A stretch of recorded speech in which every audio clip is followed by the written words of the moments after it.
Okay, good evening, everyone. Welcome to another welcome to another WAND Pink Parliament event. This is the third cross-country dialogue between member of parliaments, women member of parliaments in different parts of the world, having a conversation with young persons, particularly those who are associated with the Pink Parliament, and an MP to give us some information, some conversation, some advice on what it is like being an MP in their respective countries. The first one we had, for some background, was with MP Lisa Hanna from Jamaica. And then the second one we had was MP Kamina Johnson-Smith, also from Jamaica, interestingly. And Dr. Elizabeth Kere is our third speaker on this series, and she is an MP from New Zealand. And the Pink Parliament Initiative is essentially a 6-month program running in collaboration with Caribbean Life in Leggings, as well as the Barbados Youth Development Council and the Women and Development Unit, of which I'm a part. And we have a 6-month training initiative with girls between 14 and 20 years old on how to be leaders, how to lead themselves, getting a firm understanding of politics, an introduction to feminism, also learning certain principles when it comes to advocating for themselves, things about gender-based violence, other issues to do with gender, and just navigating the world and how we can bridge that gender gap so that more and more young persons, women in particular, can see themselves as leaders in politics in particular, but just leaders in whatever endeavor, whatever era they choose to go in later on in life. And we'll be joined eventually by other Pink parliamentarians, but we're happy here to see you, Elizabeth. We're very, very happy to have you here. It's been a while. And as you know, and for those who are listening, I am Taitu Heron, the head and development specialist of the Women and Development Unit of the University of the West Indies Open Campus here in Barbados. I am joined by our moderator this evening, Ms. Naya Quadra, who is a Pink parliamentarian. She just finished the last cohort, and she will be moderating the conversation this evening, and we are definitely happy to have her. Naya is a graduate of the St. Ursula School, and she's currently attending sixth form at Combermere. She, as I said, she is a Pink parliamentarian and an alumni of the second cohort. Her goals are to publish her book of poems, graduate sixth form, get into a good university, and to start her career path in the media field.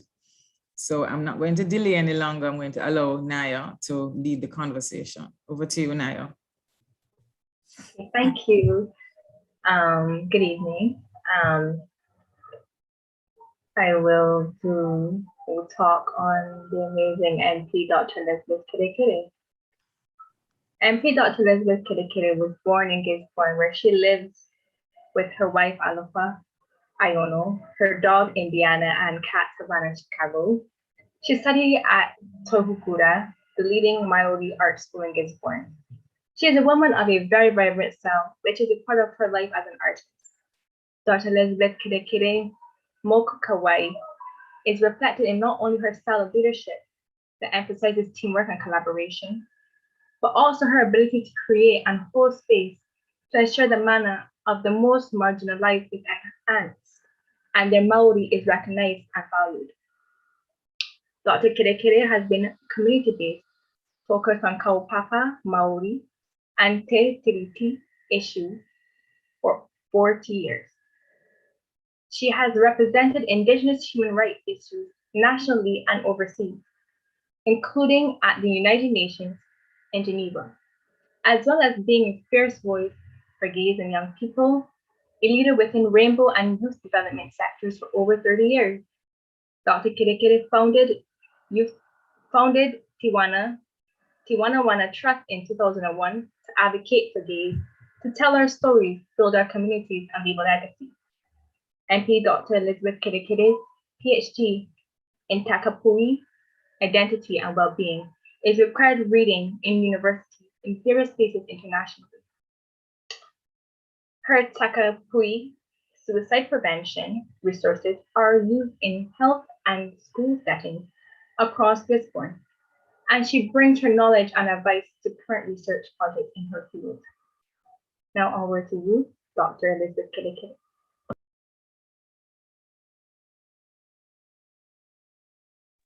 As if I've never used Zoom. Kia ora. Thank you so much for your introduction. Can I just say you have lovely pronunciation?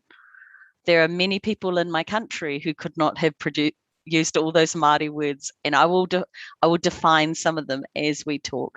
But firstly, ngā mihi aroha kia koutou katoa kua taima nei ki te tautoko o tēnei kaupapa. Greetings to all of you listening who come to and care about these kinds of issues that I think are very dear to my heart and to many others. E ngā atua ko papa tuanuku e tā kotona I rangi nui e tūnei tēnā rā koutou me ngā atua katoa.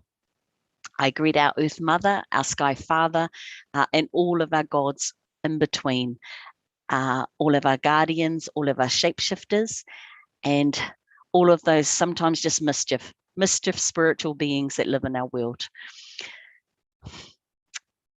He mihi atu ki te mana whenua o tērā rohe.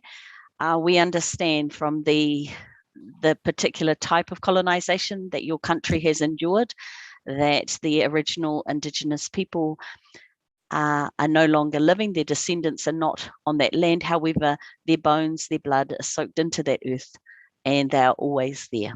So across the world, we greet you.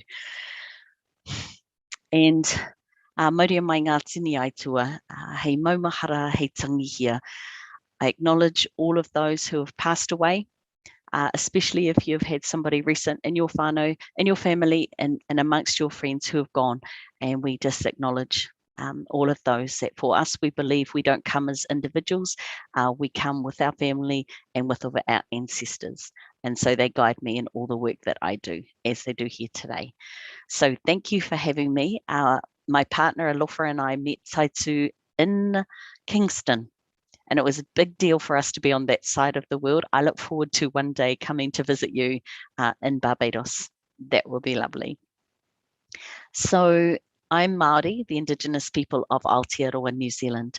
One of the things that Naya mentioned was this is my moko kauwai here. So this was tattooed as a ceremony actually on the day that we did my father's unveiling of his headstone. And it's a deeply spiritual process. And I describe it because it's incredibly painful to get your lips tattooed. And you probably can't see it, but I have purple. Purple is very important to me. It is my brand color.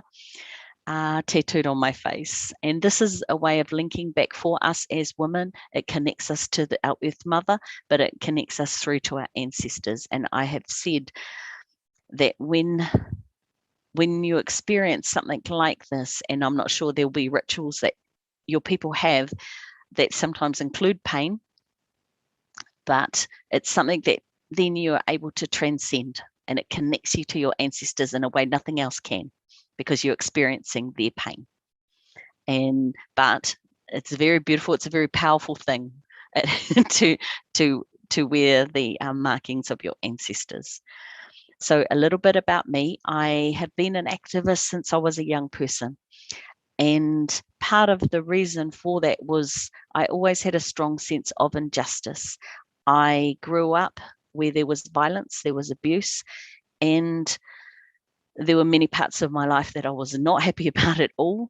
There were many times when I thought I would not survive until into my 20s, let alone grow as old as I am today in my 50s. But I got with some good friends and we got political. And it was a way of taking the anger and the hurt that was happening in my life and channeling it somewhere positive.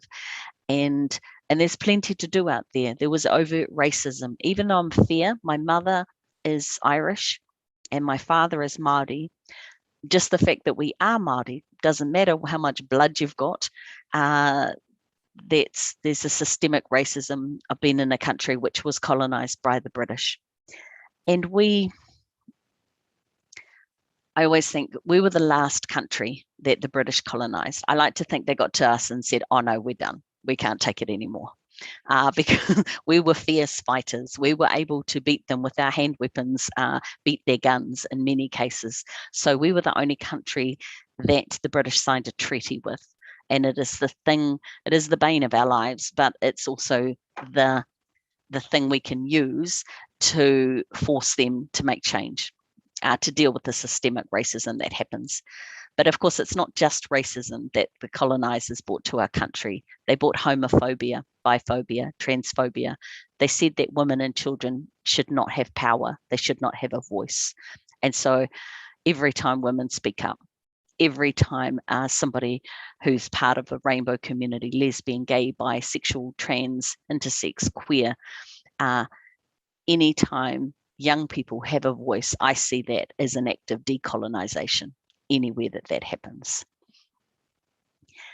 I was very fortunate when I was coming through as a young person. I had on one side our so-called radical activist. We were saying things like we should be able to learn our own language in our schools, in our own country.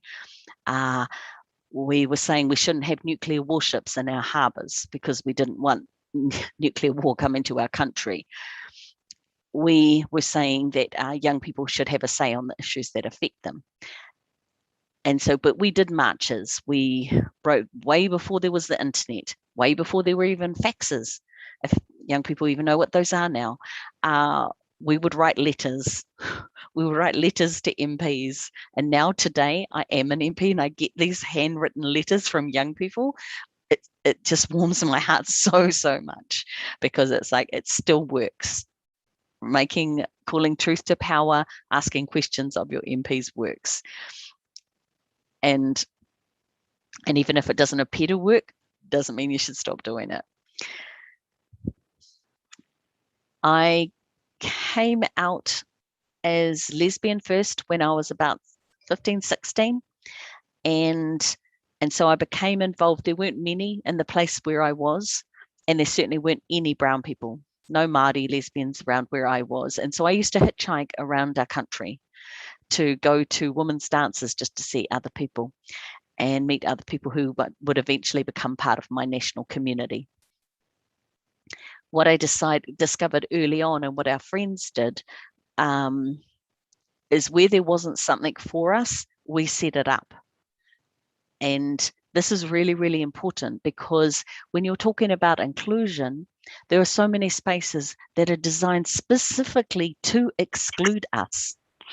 And so there's a certain amount of energy, massive energy, that it takes to change a lot of those spaces. And you have to be in a place where you're able to make the changes. If you're just on the outside yelling at people, let me in, generally not going to work. And so something that has been part of how I've developed my own leadership, my own activism, is becoming qualified to join where the decisions are being made. Because only when you can make the decisions can you make something more inclusive. The alternative, though, is to start your own thing and start inclusive. Because we have seen, and even inside our rainbow communities where it was predominantly lesbian and gay, and lots of people had a problem with bisexual people, which is crazy because, excuse me for using ableist language, it's always a way of control. Anything that excludes controls. And so you have to break down that power to enable inclusion. And again, if you're in there, you can make change. And there's some things where you have to just keep battering until you can. So I was very fortunate that on one level, I was with activists and we were marching down the street. We were being loud, drawing attention to stuff. But on the other side, there was an organization called the Māori Women's Welfare League. So on slightly more conservative. However, I learned how to take minutes. I learned how to do accounts. I learned about how you arrange meetings with the local council. and a different way of creating change. And so from a young age, and I'm thankful for those learnings, because I had older women who mentored me in both of those sides of making change, that there's never just one way of doing anything. There's always different ways.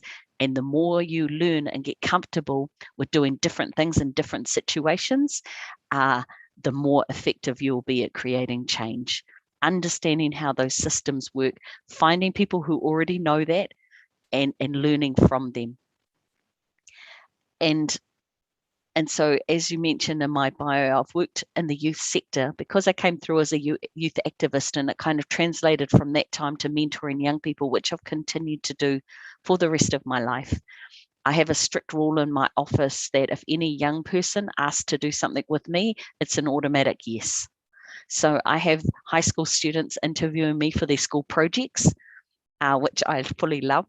And people filming me and just asking questions. And so that's why when you invited to me to do this, then it's a great privilege for me to be able to say yes and come and join this. So as an elder then, and working in the youth sector, my priority then is to continue to always open up space, is to make sure that the path is cleared for our young people to come through and show their leadership, your leadership. Because for me, when a family is strong and our cultural values are operational, when every generation of a family has their own voice, can speak to their own needs, but collaboratively together, you have the whole, every generation helps that family thrive. And that, when that is operating, that is the genius, I think, of our culture, but also of Indigenous peoples around the world, but people of color around the world. That this, and I do not want to speak for any other people of color, I can only speak for my own people, but this feels natural. This feels natural to us, that sense of community, that sense of family that we take into the way we look at the world, that sense of the collective, because it's hard. It's hard to do things by yourself.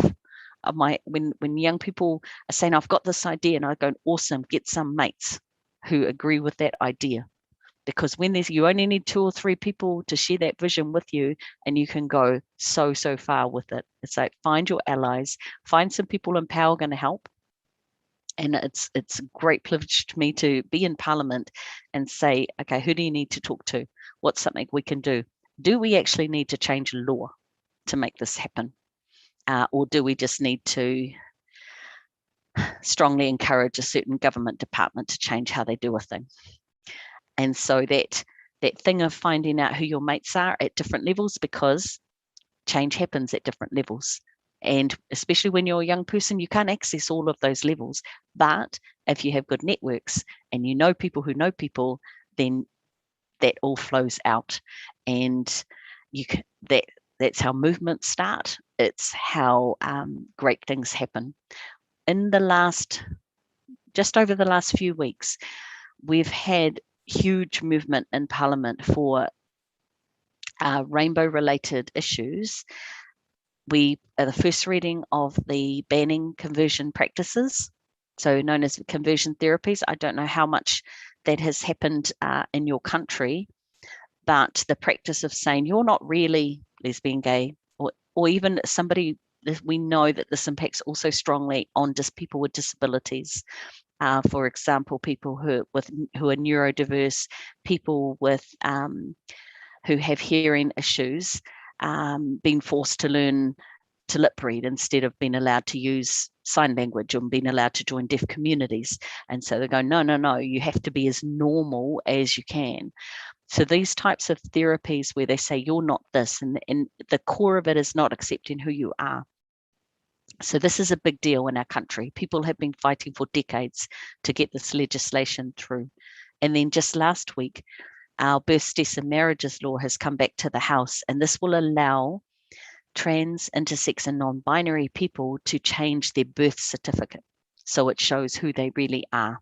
We already can do this for our driver's licenses and our passports, but we're well behind on birth certificates. So now all those things can line up, because it's very problematic to try and travel and your certificates do not line up with each other.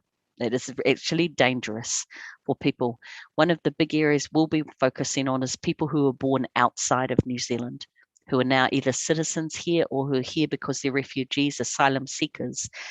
We want to make sure that our government department can issue them with something that gives them a legal status, that gives them a document of identity that aligns with who they are, regardless of what they were assigned when they were born. So, and the other thing I want to acknowledge, I don't know if you've been able to watch much of the Olympics when that was on, but Laurel Hubbard from New Zealand, the first trans woman to compete at the Olympics. And as I said when I spoke in the House about this, who knows how well she could have gone if the whole world wasn't judging her to be there. If people were not only judging her right to compete as a trans woman, but just her right to exist. And the pressure, the absolute pressure that was on her. And however, change is happening. The fact that the week after that, we're putting in legislation to uphold the rights of trans people, that just makes the world better as far as I'm concerned. For me, I'm a cisgender person. I use she, her pronouns. I can see on my screen, I also use ia, and that's a Maori term because we didn't have gendered pronouns in our language. And so as somebody who assists in Parliament, then in the same way as an elder, I need to create space for young people's voices. As a cis person, I need to create space for trans, intersex and non-binary people. And until they're actually physically in Parliament, having been elected, until that time, then I must open space to make sure that their voices go straight into the work that I do.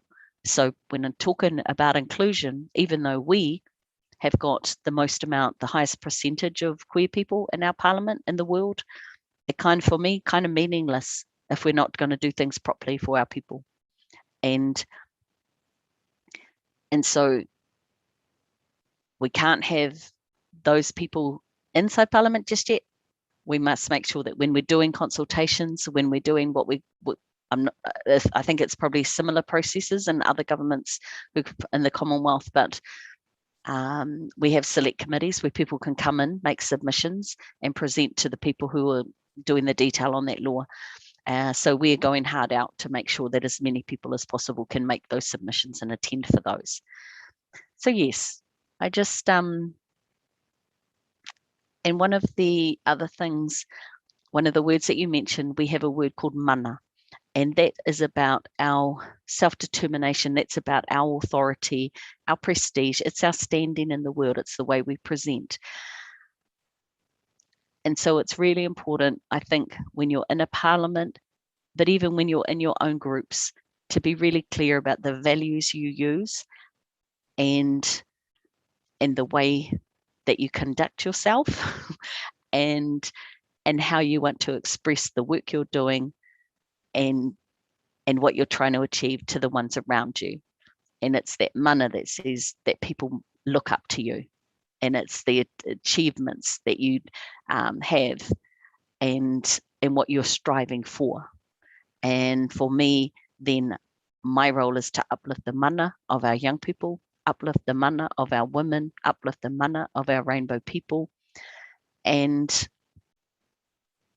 never trying to uplift my own by putting anyone else down, because that does nothing for me. It doesn't help our people. It doesn't further any cause. But by uplifting all of us, that is the way forward. And so I'll finish there and hand back to you for questions.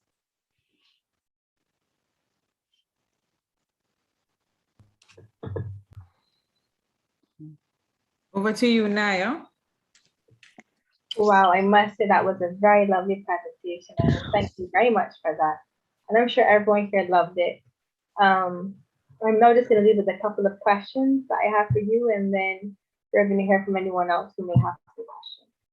How do you create a safe space for young people to communicate and just feel free from any judgment?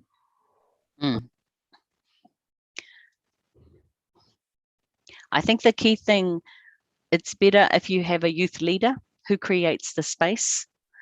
Because say for me as an elder, we've certainly done things. We say we want to talk to young people, but I'm an older person.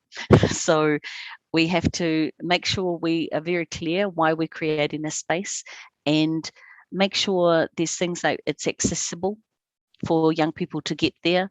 Do they need help with transport? Is for those who are neurodiverse, can we adjust the lighting, for example? Is it physically accessible to get into the building where the meeting is being held? So there's those kind of real basic practical physical things. And then it's about the warmth that you create in that space. I would say in our country, most of our groups are youth led.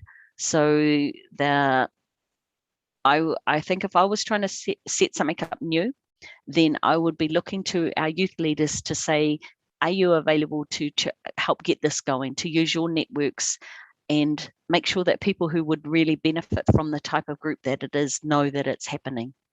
Because when I'm talking with Pākehā, that's the white people in our country, and they're going, how do we get Māori people, how do we get brown people to come along? And I said, well, you need a brown person to help organize this.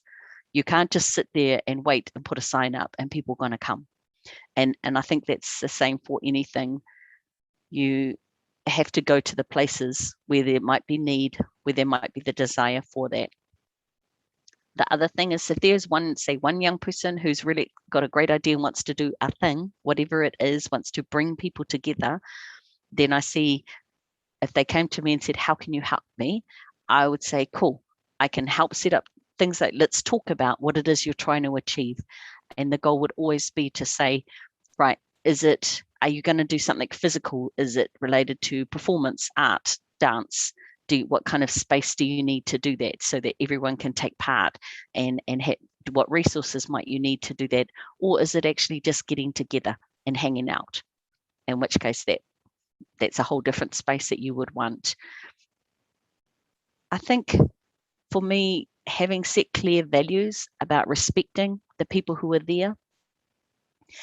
I think in Western countries, I'm not sure about how it is in Barbados, the use of pronouns is very important, so that people who identify as non-binary or gender diverse and they use they, them pronouns, and they want people to know that, setting up an environment where you can say that everybody just gives their pronouns, that it makes it then normal.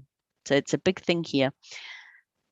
But also creating a safe space spiritually is really important to us. We have a practice in our culture of karakia. Of course, Christians have commandeered that and it becomes Christian prayer in some spaces, but ones like me still use our traditional incantations. But the point of it is to open the space, to bring everybody in there and to create safety. Now, you could do that in the form of a poem, a reading of someone who's really inspirational to you. And for us, that's critical to making the space safe, because then we feel like we're being held safely in that space. To allow people to all have a chance to talk. And those things of asking people who like to talk a lot, some of us will know who these people are and seen them operate in groups we've been in, and just saying, well, look, we're going to just go around the room, because it's very easy for one or two people to dominate in any given space. So it's kind of all those things. Food is always good. And if, again, that's one way of that elders and older people can help support whatever you're doing, is help resource, make some food so you can take along and feed people. Food creates safety, I believe. and it's another way to connect people. And I think too, I always talk with my young people. I mentor about more than 30 young people, youth leaders across our country. And I always say clarity of vision. So if you're going to get people together, if it's just to hang out, sweet as. But if you want to achieved something, you're working towards something, let people know what you're trying to do. Let them have the opportunity to be part of your vision. Because if it's something that's fired you up, you're going to find other people who will fire up as well. And not everybody is a leader, and especially not at the beginning. Many of us get thrown into leadership even if we don't want it, because something has to be done. So I would just encourage you, if you've got a great idea, if you just want to hang out with some people, if you're like need some space away from the rest of your life and you want to find some cool people, go out, figure out where they will be, and create space. I have a rule that so long as there's 5 people at anything I ever come to, ever speak at, or ever go to, and I was like, that's a magic number for me. But it could be 2, 3 people. It's just someone else that you can start with and then go, who else should we talk to? Who would be cool? Because also, and the last thing I would say is to have fun. Because having been a youth activist, we were so serious. We're so serious, and we do all this really hard work. We work long hours. We were running anti-racism and workshops when I was 16. And we took life very seriously. We were very intense.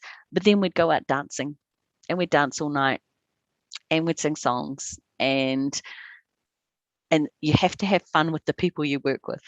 So if you're going to do cool stuff and even hard stuff, and sometimes it'll be awful things have happened. Awful things happen in our life, and you go, I just want some people I can talk to, is deal with the hard stuff, but also have fun.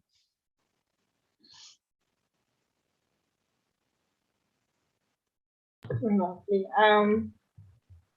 My next question is,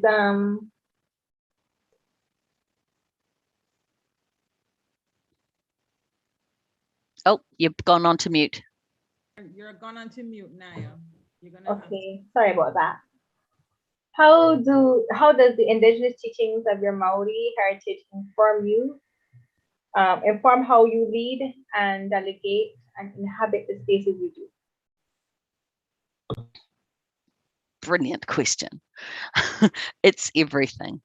I am one of the Maori that got, let's see, it was my grandmother who was beaten up for speaking Māori.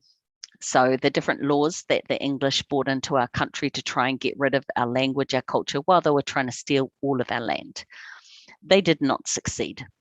And we have been fighting back since the beginning, and we will continue to fight back. So I wasn't brought up speaking my language and had to learn it as a young person, as an adult. But it is everything. My father was a master carver. He was a carver of our ancestral meeting houses. And so we grew up with art and our culture in that way. So not our language, but he taught me about all our art forms, and I grew up as an artist. So I'm very, very thankful. But he taught me about our cultural values, and they're everything to me. So core values of manaakitanga, which is to look after our young people, to look after each other, to look after our guests. And so ways of feeding people, of nourishing people, is absolutely core to what we do. Our whanaungatanga, this is our connections with each other. These are all of our relationships, and how we always look to how we connect with each other instead of what keeps us separate or apart. So even me in Parliament, I reach out to the other sides where the right-wing parties will disagree on most issues in the House, but personally, I look to say, where are their shared values? Where can we connect? Because as individuals, as people, we don't know what's going on in their life. We don't know what's happening in their families, and you can't just take the public veneer of somebody to find out who is what's really important to them. My father also brought me up in the way of leading, that because I'm the eldest in my family, and the eldest always had a certain responsibility. He was the eldest. He was brought up by his grandfather, who was the eldest. And so there's this legacy of leading, of of sacrifice, actually, of saying, finding out what it is that's going on for your people, what they need, and then going ahead and doing it. This is very different from a system of, say, consensus decision making, where everyone gets a say. We're very clear, and certainly inside our party links into how I was brought up to say leadership is everything. Who you put in charge, or who has that responsibility. And it's not about what they want. So it's never about what I personally want. I'm a planner, an organizer, I'm a strategist, but it's what's needed for our people and what is my role to help achieve it. What is my part of the family? How do I help our family to grow and survive? And that family gets bigger and bigger and bigger. But it's the more people who trust me and know that I will work hard for them, the more powerful then I can be in the world, because I know that they have my back. I know my ancestors. I check in with them every day to make sure I'm on the right track. And so my culture is every part of that. And I think in terms of inhabiting, I really love that as a way of thinking, is we understand we're not in charge of this world. We are just part of it. We need to live in harmony with our Mother Earth, with all the spiritual beings, all of the plants, all the animals. We are just one focus. We, rising seas, climate change, this is because we think it's all about us, and it's just not. And when people say, oh, humans are going to destroy this planet, I was going, no, she'll just get sick of you and she will no longer let us live here because we no longer deserve it. So in terms of inhabiting the planet, that it's about my personal behavior, how I deal with waste in my own home. You know, that's not going to be the be all or end all of climate change, but it's about my relationship with this earth. And that's about my personal integrity and how I live on the planet and my family. But then in the broader picture, it's like in the activism I do and the work I do and the work I do in Parliament, it's like, how do I preserve this earth? How do I make, how does everything I do reflect that I'm just part of the fabric? Our word for spirituality is wairua, and it means the interconnectedness of all things on all planes. And for me, that's it. Our connection with the earth is our wairua, our connection with our dead, and our connection with the future. It's all things are interconnected. And so we see, when we see ourselves as part of that bigger fabric, and we know that's why I say have clarity, what it is you want to do, what you can contribute. It's very peaceful way to live. Okay, thank you. So did you ever feel pressured by that legacy that you felt you had to uphold, or did you want to do it? So that, did I ever feel pressured about? That you had a legacy to uphold, like did you feel, or did you like want to do it? Like did you know this is what I wanted to do, or did you feel like I had to do it? There's definitely many things I've done in my life because I was pressured to do it. No doubt about that, including my PhD. No, I wasn't really pressured. I was asked to do it and I said, sure, how hard can it be? Turns out really, really hard. But sometimes it's like, because there was a need. We had no research on takatapui, which is us. It's a traditional term, which means Maori who are with diverse genders, sexualities, and sex characteristics. Generally, I have a fire inside me. And so I have this drive. I wake up with it every single day to say, you must do this, you must do that. My difficulty is to rest and to stop or to sleep, because for a long time, I just felt guilty if I wasn't working, and I would survive on 3-4 hours sleep for ages at a time. And then of course I would crash, which is not a healthy way to live, turns out. But it was the compulsiveness around it. And so there's kind of a constant where it's not okay, climate change, for example, we've got a really strict, there's certain things we need to do within the next 8.5 or so years that will make a big difference about what happens with our planet. However, we will still survive for the next long while, making other measures and doing things, but it's a constant pressure.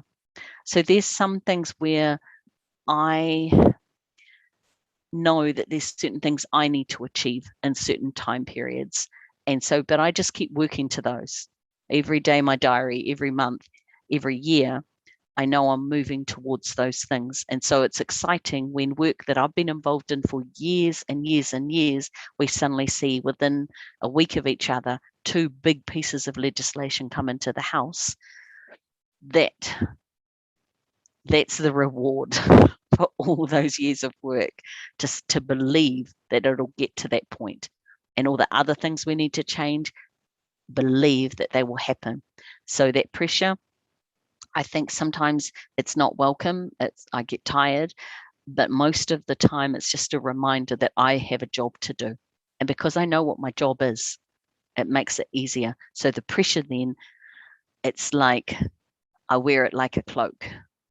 It's kind of a constant, but it reminds me who I am and what I'm here to do. And if that's all I do in this world, then I will be happy. Okay, thank you. Did your experience with the rainbow communities and in youth development have any aid in entering into politics?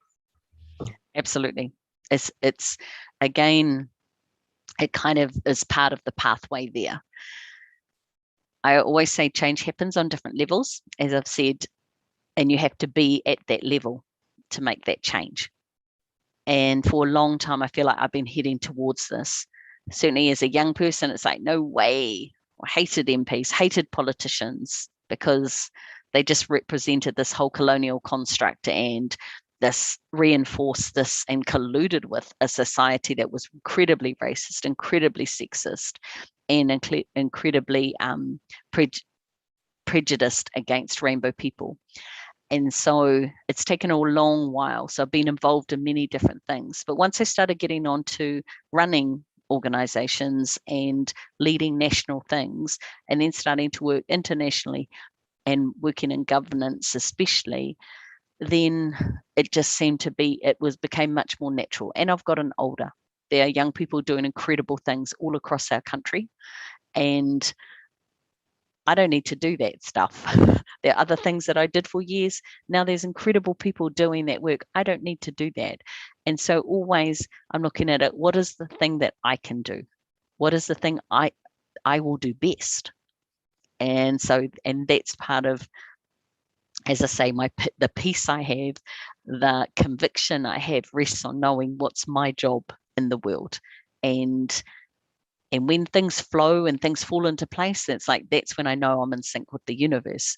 Like getting elected, just in and of itself, I gave it to the universe and said, if this is where I'm meant to be, then it will happen. I will do the work, but you decide. And so it got me elected, and it's like, okay, I'm doing the work. And I guess when you're involved in communities for a long, long time, and you're fighting things for a long, long time, and you can see what has to happen, the funding things need to change. This particular law needs to change, and you can lobby, but it's sure easier if you're already an MP to do those things. Much, much easier. And we're lucky, we've for years now known people who are MPs, and we've been able to have their ear, and they try their best. And now being an MP, and people are writing to us and lobbying and saying, what about this? And it's like, yeah. And the beauty, I think, of having been already involved in the communities is I can be much, much more effective. Some people get given portfolios and it's not their area. They don't know much about it. So they are scrambling to learn. All of my portfolios are things I know about, except statistics. I just like numbers. All of my other portfolios I have worked in for years. So I'm able to be immediately on top of issues, and can meet with officials, can meet with different people, and I know my stuff. That puts me in a much, much better, powerful position. So all those years of advocating for our people. The other thing too, for me, is people, I need to know that people trust me, that they believe in me. and that I behave in such a way to maintain that trust. And so I am always checking in with the youth people, the young people, and the youth leaders that I have mentored, just to check I'm on the right track. So they keep me in touch.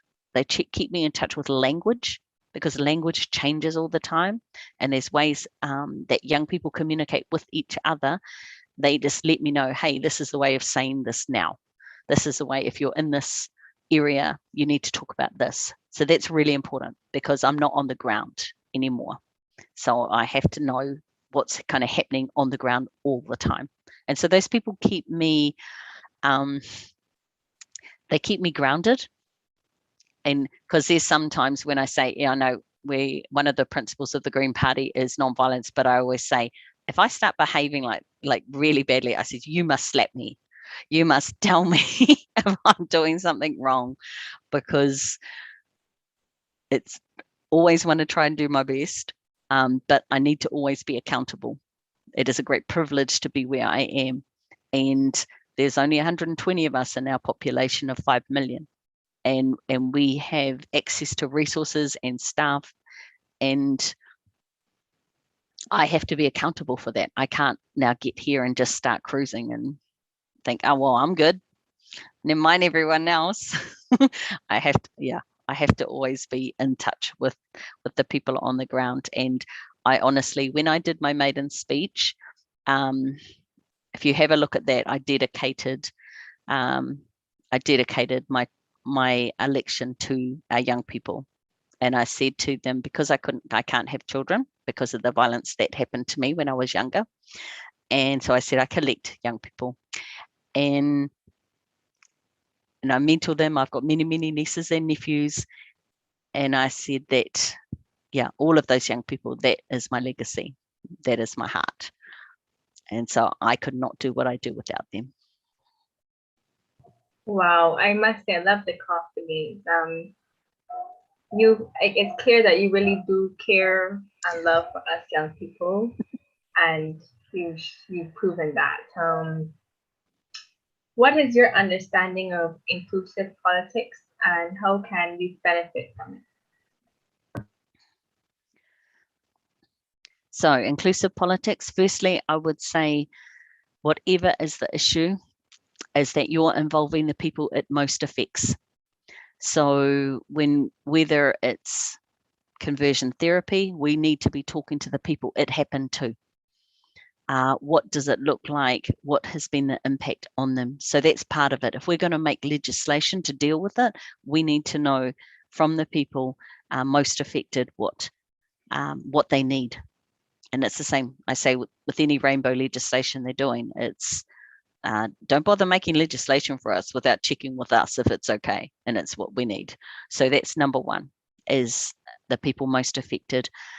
Number two, what is the aspiration for what we're trying to achieve? What change are we trying to make in the world through these politics? Because there's stuff where it's politicking for the sake of it, and I'm only here to make change, to try and make things better. I'm not here to muck around. And there's some meetings we have, some of the things in Parliament, it's like, you're mucking around. It's just wasting everybody's time. And so I believe inclusive politics means you've got clear goals, so that anybody who is involved are not wasting their time being there. Because if lots of people struggle to access these forums or have a real say in what's happening, and then you bring them together. And I think if you've been in things with no idea of the context for you there, but sometimes you sit there and go, am I just the token here? Am I just here to tick someone's box? Because it looks like nothing's actually happening. And so I think if you're being truly inclusive, you don't just have consultation so that you can tick and say, we talk to the people. It's actually genuinely involving people. And so going out to communities. Inclusive means we use inclusive language. So when, for example, we have screening programs here for cervical cancer and breast screening. So for the cervical cancer, I was able to get up in the House and say, this is not just for women, this is for all people who have a vagina and a cervix. That includes trans men, intersex people, and non-binary people. And I said, so long as this legislation only says women, it excludes all those other people from being able to access your program and being able to actually save their lives through it. And so even though they couldn't change the language, because I went on and on and on about it, they made sure that in the screening program, there's places where you can tick to say what your actual gender is, how you self-identify your gender, and you can still get screening. Because currently in our country, if your official thing is not female, you're not allowed on the screening program. And so again, that undermines the mana of somebody who's able to have children or has a cervix or a vagina. And also I loved that I could just say that repeatedly inside the house. That was just irrationally fun for me. But those are that's a way of being inclusive, of understanding that there are other genders in this world, and some of them still need that support for reproductive health and sexual health. And so it's not, partly it's language, but partly it's saying what's the actual real impacts on this, only a small part of our population, however, still part of our family. And therefore we must look after them. And so that's a way of kind of thinking more broadly and saying, who does this actually affect, and how can we, with just a small change, make sure we're inclusive to everybody? Inclusive politics also means, I think, working across the house. We are the Green Party, so we work closely with what is our, it's a moderate party, Labour, who are in Parliament at the moment. And then on the other side, the more right-wing parties are what are national and ACT. For me, when we say put through these rainbow pieces of law that we're dealing with now, even though by numbers, we will get it through anyway. They're happening. They're going through. We know we have the votes. However, I'm doing work personally with those other parties so they understand the issues, having real hard conversations with them so that they can understand that, because there are some strong anti-trans lobby people out there. They're very vocal here and they're very vocal with those parties. So I want to be a voice that says, actually, I need you to understand what the real issue is, because even though they don't need government, don't need their votes, I would rather they still support it because they understand the issue. And so I'm putting in extra time just to do that. And for me, that's inclusive politics, that we try and work across the house, because it's better if we're unanimous. It's better for everybody. It means there's no risk that that might be changed later on if the government changes. And because that's always a concern in our community, it's like, it's not likely, it might not happen, but it definitely could. And sometimes they threaten it. So I want to go out and just say, let's look at how we can do this together, how we can have a vision that we can all agree on. Because when I say, I think I said that was the last thing, this is the last thing, is stuff happens. Our lives are hard. Sometimes we're in groups, we're in movements, and then we just can't handle what someone's just said. We can't handle what they just did. It's like, what the heck? Can't work with you. You're outrageous. It just, they just annoyed me for the last time. I will not go to that meeting because they're going to be there. All of those things happen. And that's real life, because we have tough lives. There's a lot going on. And, not all of our families are really, really highly functioning. Sometimes there are issues, and sometimes there's issues in our own home because of life. And the clarity of vision is everything, because it lifts us out of that. It lifts our eyes up, and it allows us to see beyond what's happening in our immediate life. It allows us to move beyond these people over there and the other organizations mucking around, doing things you don't agree with. However, we lift our eyes to here, and not all the time. You have to deal with the things in your life. You have to deal with the lateral violence sometimes that's going on with other organizations and people. But when you do your work and you say, this is why I do it, this up here, that's why I get up every day. That's why I put up with that crap. That's why I say, I'm going to deal with this when I get home. You better look out. But today I've got this to do because that's part of me achieving that. And that's, I think, the ultimate of inclusive politics is lift the vision high enough that you can pull all the people together. They can put aside all the petty stuff and say, this is what we're aiming for. We can't be perfect every single day, but we can do, if we each do our part of it towards that thing, we cannot help but achieve it. Wow. I really do love what you're doing for your country and your community, and I trust and I know you will keep it up. This is my last and final question that I have for you. What are some issues you were faced up against whilst entering into politics? Sorry, I missed the end of it. So what is an issue you were faced with while entering into politics?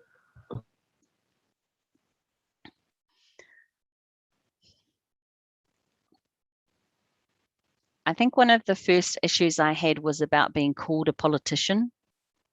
I felt like there's a whole lot of colonial baggage that comes with being an MP. And of course, a parliament, it is the absolute bastion of white supremacy, of colonial power. It is the manifestation of the British Empire in our country. And so for me, it's taken a long, long while. And it was actually doing my PhD where people started calling me an academic. And I'm like, no, I'm not. I don't work in a university. No university's paying me to do anything. And then over time, you know, I'm involved in lots of research projects, and then we're publishing things and we're doing things, and all these people are calling me an academic. And I was like, okay, fine. And my friends are going, you have to accept it. You've got a doctor thing on your name. You just have to accept it. And so it took me a long while. But because of that, I felt better about being able to accept politician, knowing that I go into this place completely subversive, completely and very transparently saying, I'm here to shake this place up. And in fact, when some people came to visit me at Parliament, and they're going, how are you so comfortable? Like they were kind of walking around like this and kind of freaking out, going, oh, this is so, they said, how are you comfortable? And I said, because I have come here to take over. And so I was going, this was built from the stone from our land. That is our wood from our trees that our gods made. Everything about this is on the blood of our people. I am in here to make some trouble. And so that's how I survive in that place, because I know why I'm there. And I also am under no illusions about the extent of my power. So there's things I know as a backbench MP in our parliament that theoretically, that's all I can do.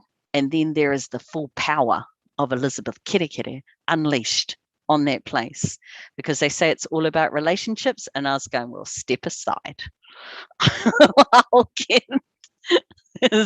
Let me loose. They have no, and my friends, they have no idea what's coming. I am still warming up. Wow. I hope and pray all this time and effort you have put in, you will receive for the same amount of bloodshed and tears times 2 in blessings, I must say. But I will hand over to Taitu. Okay, thank you so much for that conversation, Elizabeth. We definitely appreciate it. Naya, thanks for those really amazing questions and the engagement that you facilitated. I think now we can open up the chat to anybody else that wishes to ask questions. You can just unmute your mic and introduce yourself and go straight ahead. If anybody wants to ask questions now.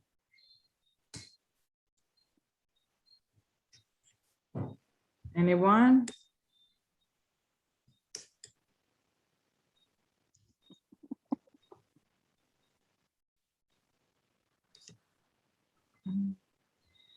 Let's see. Hetty, your mic is unmuted. Were you planning to, or are you going to ask in the chat? Okay, there's a question in the chat. Let's see. Let me ask a question that's in the chat. Or the question is coming from the chat. Did you ever feel as if you had to fight your way into politics? You know, dealing with different ethnicities or typical politicians, or dealing with being queer, as knowing that you're queer from such a young age. Did you ever feel as if you had to fight your way into politics? So that's one of the questions coming through. I think I certainly felt as a young person that I had to fight. And I always, and I feel like I haven't stopped. I feel like I've gotten more graceful. My language is more diplomatic. I think more about people's feelings than I ever used to. But I certainly faced a lot of discrimination as I was growing up. And I'm thankful that I was brought up to be strong. And because I was the eldest, that it was my job to look after my brothers and sisters.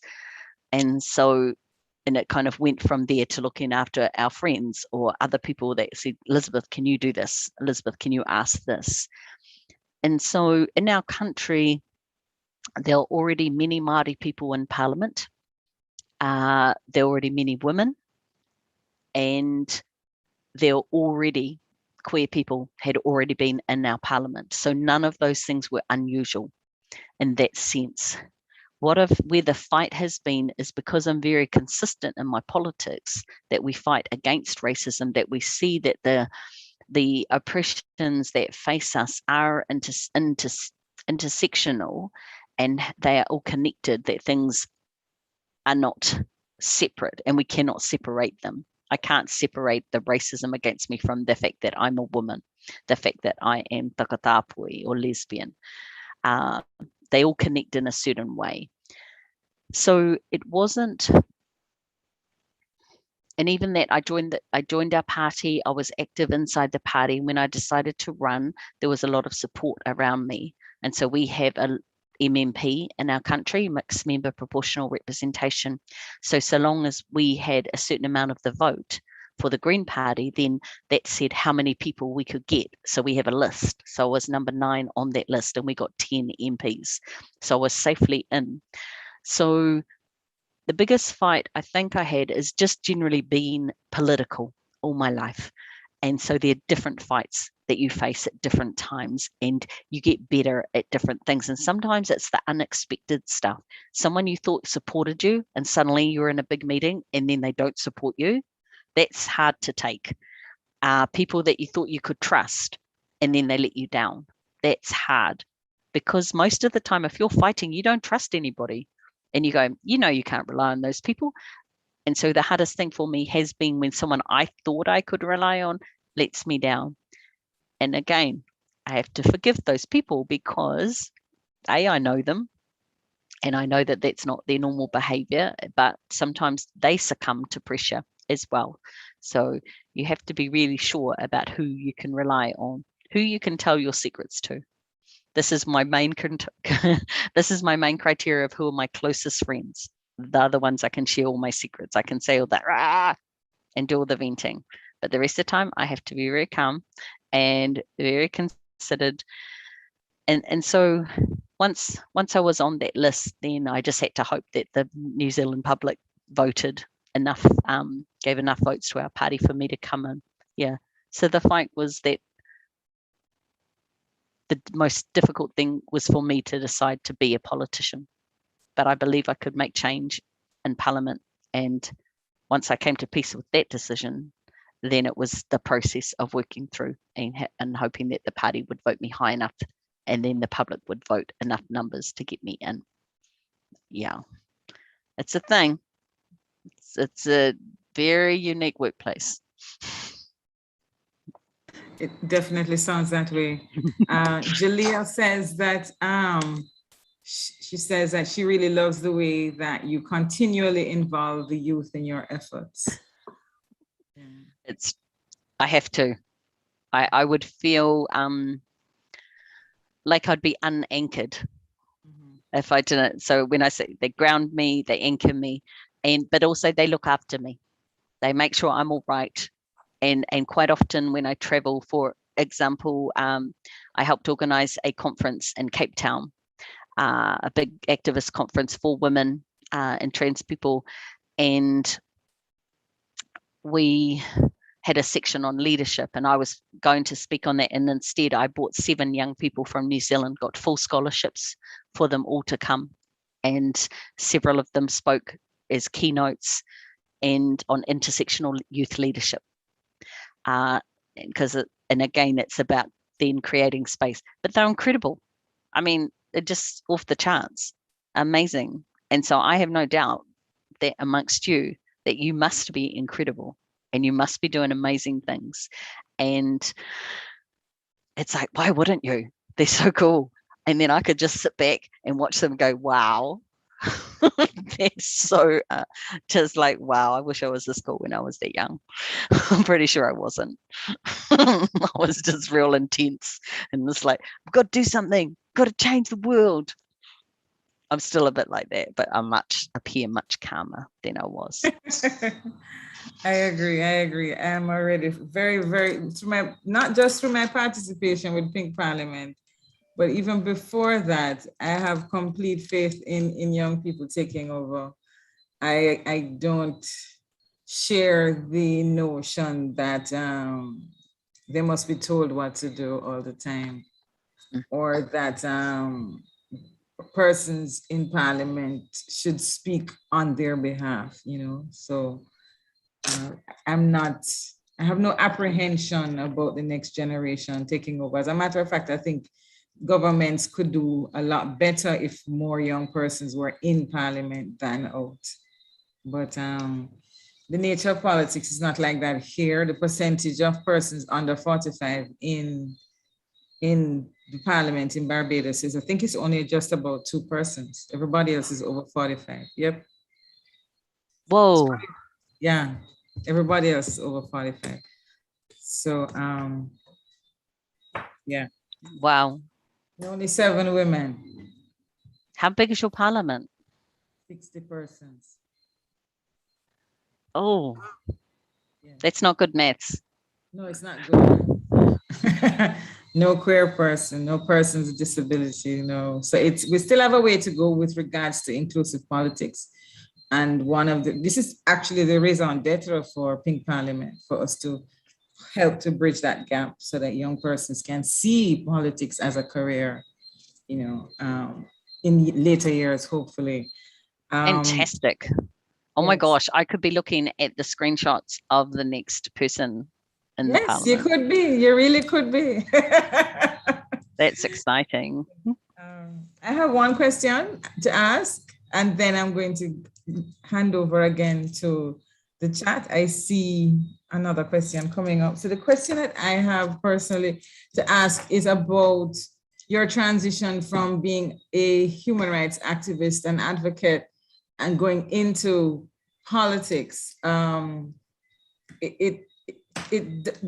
Maybe I'm reading it wrong, but did you find it to be a seamless transition, or is it you had to make up your mind and say, should I try politics, because you've been involved in human rights activism in a very intersectional way for such a long time, Well, the way I decided to look at it was, and as I like to say, is I'm still an activist. I just now get paid. Mm-hmm. I have a job and I have access to resources, because I decided that if I can't be myself in that space, I will die. I cannot try and turn myself into something, which mm-hmm. I see other people do. There are people I have known in the public, and then they become a politician. I'm like, whoa, have you forgotten what your core values are? And then it's just all about the party and all about their leader. And so I just decided I'm not going to change. I'm not going to change how I dress. I'm not going to change how I talk. I will be myself in that place. I will learn how it works, and I will learn how I can make change. But the way I talk, the way I behave is exactly the same as I have before. And that's also why I couldn't have done this 10 years ago or 20 years ago, because the way I talked and behaved wasn't going to work in that space. So, as I say, it was only the thought of being called a politician and what does that mean that I had to kind of process in my own mind and decide that no, actually we just have to decide how we will treat it in that space. We will not get turned into the worst type of politician that they have there. And we can only do that if we take our cultural values into that space and make it work. Because there's some environments and some things happen very, very fast. And a very quick story, we had a big painting of Winston Churchill outside our office, and no one in our party liked it. And I'm on the chair of the Parliament Art Committee. So we had commissioned a whole pile of, we purchased 4 new artworks done by Maori women, because there's hardly any in the collection. So I decided, right, we're going to move the Winston Churchill. We're going to put one of these new artworks outside our office, which is more fitting to who we are as a party. Well, the leader of the opposition saw the painting go down, and was been on the news for a week. I've had hundreds of emails of people harassing me saying, I don't know about Churchill and the role that he played. And so I had other work to do. I had things all planned that I was doing, and suddenly I'm just doing all these media requests and having to reply to things about Winston Churchill and a painting being moved. And it was like, this is the most important thing in people's lives, but actually it's just a distraction. And I suppose when I think about coming into that space, deciding to be a politician, deciding to see what we can do there, when this stuff happens, is maddening. It just takes away sucks energy out of your time and your life, and you still have to respond to it. And Iman has just said, sounds like when we decided to take down Nelson. and in the media are just saying, why do you think he's racist? And it's like, oh, come on. It's the British Empire. They invented racism. They are the bedrock of white supremacy in the world. And it's just like, why would we like his photo? We're lucky we didn't take it down before now. But it's dramas, and you have to be prepared for dramas. And that was kind of one of the things I hadn't really counted on coming into being a politician.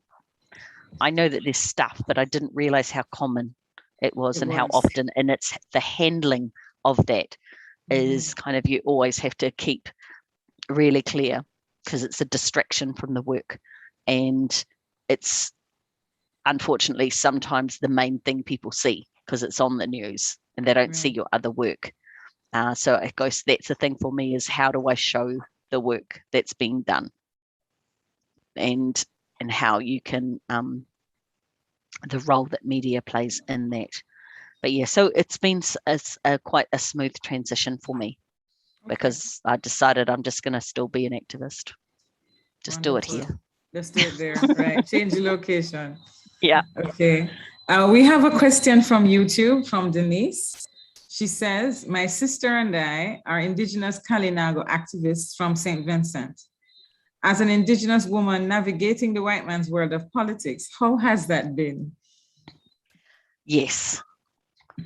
This is really a very good question, because the politics of our country, there's that basis of colonization, that Māori people have been in politics for a long, long time now, for a very long time. And so there's an aspect, though, where it's very patriarchal still. And so we still have a low number of women in Parliament, still better than lots of other places, apparently, but also we have a woman Prime Minister. This is our third that we've had. And so it kind of sometimes hides the fact that it's still hard for women to get into politics. They're on the more left side or centre parties like ours, We have more women than men in our in Parliament, but it's a thing of deciding always that we're allowed space, we're allowed to be there, we create space for ourselves, we make that space bigger to include other people, and we decide what it is we want to change and we go for it. Because they might have started it, they will not finish it. This is our land, our country. We will take it back one way or another. And when we get to the point where there is as many brown people and Indigenous people in those parliaments, when it gets to the point when there's more of us than them, we will see that shift. We're seeing it shift in different ways across the country. We're getting to a point now where it's almost the government has agreed, for example, to teach the real history of our country in schools, because that has never happened. 250 odd years since Captain Cook discovered our country. Of course, we were not lost for them to find us. But I've forgotten, it's been so long, but so many years since we signed the treaty and colonization really started in our country. We have never stopped fighting, and we will not. So it might have started as white men's. It's just like, oh no, we're all collectively taking it over. We change how things work in our country.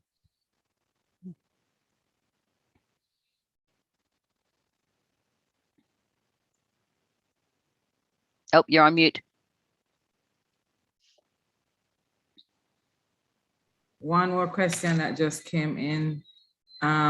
Just not entirely related to politics.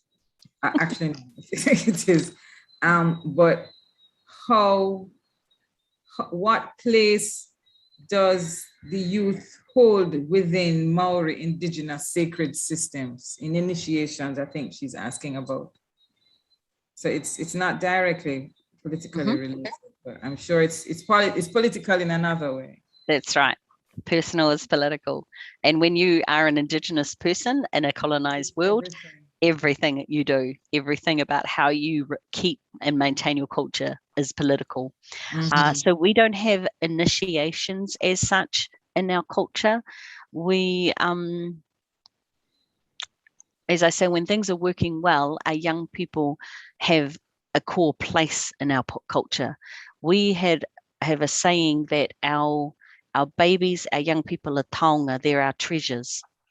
And we know that when the colonists came here, from their diaries, from the reports the anthropologists made about us, that our children and young people were allowed to run wild, that they could just do whatever they wanted. And of course, we did not have nuclear families, that destructive English construct. Our elders looked after the kids so that parents could work. And it was a much more collective way of living. And so our young people could live and do things without all the constraints that comes along with working and having to do other stuff. In more recent years, I think more and more of our young people maintain a voice. They have already organized most rainbow organizations, for example, in our country are run by young people. We had at one point, there's like 50, 60 youth-led groups in schools and in communities, looking after, hanging out with each other. So there's definitely culture in our country around young people taking the lead and organizing themselves. And so that's why it's even more important for elders like me to then just support what they want to do. One of my sayings is always, young people are not the leaders of tomorrow, they're the leaders we need right now. Absolutely. I concur. Any other questions from the Zoom room?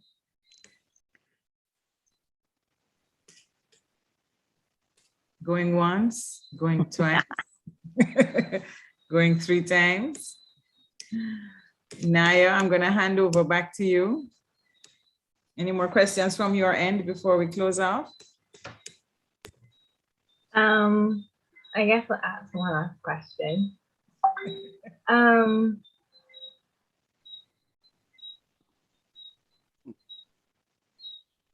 These ancestral values and your spirit and your spirituality, do they help to build your confidence, and how do you use it to reach younger people? Definitely, yeah, everything about my culture, knowing who I am and my place in the world and my strength standing on my land, that gives me all the confidence I need. All the rest of the things I've learnt over time, I've been mentored by great people. So I always recommend find yourself a good mentor. It doesn't mean you have to have weekly meetings or anything like that, but when something's coming up saying, what do you think about this? I'm thinking I want to do this. What do you think? So I think those are really important. So culture is everything, and in all the work I do, whether it's in violence prevention, suicide prevention, always say knowing who you are, because there's that absolute core that comes inside you and you know it when you feel it, is that you knowing who you are, and that confidence then you can take into whatever life throws at you. And what was the second part of your question? Let me look for it. And how do you use it to reach younger people? How do we look to reach young people? Yeah. So the first part is always through young people. If we're wanting to do something, perhaps to find out what young people think about a certain topic that we're dealing with in Parliament, then I would go to my youth leaders and I would resource them, ask their advice and say, what do you think is the best way? And then through them and their networks, reach out to young people. Young people are more likely to respond to each other, more likely to talk to each other. And so I think it would be, I just don't think it would be appropriate for me to put a notice out and go, hey, young people, come and do this thing with me. I would always go through our youth leaders. And depending on what the topic is, it's young people working in a particular space. I think it's really always important to know what's happening around the country and then know who cares about particular issues. Excuse me, I'm just going to call.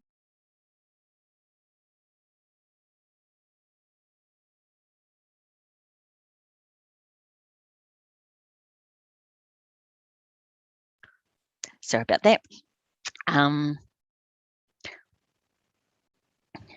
Because I have a lot to do with our youth activists, then I generally have an idea of who's working in a certain area.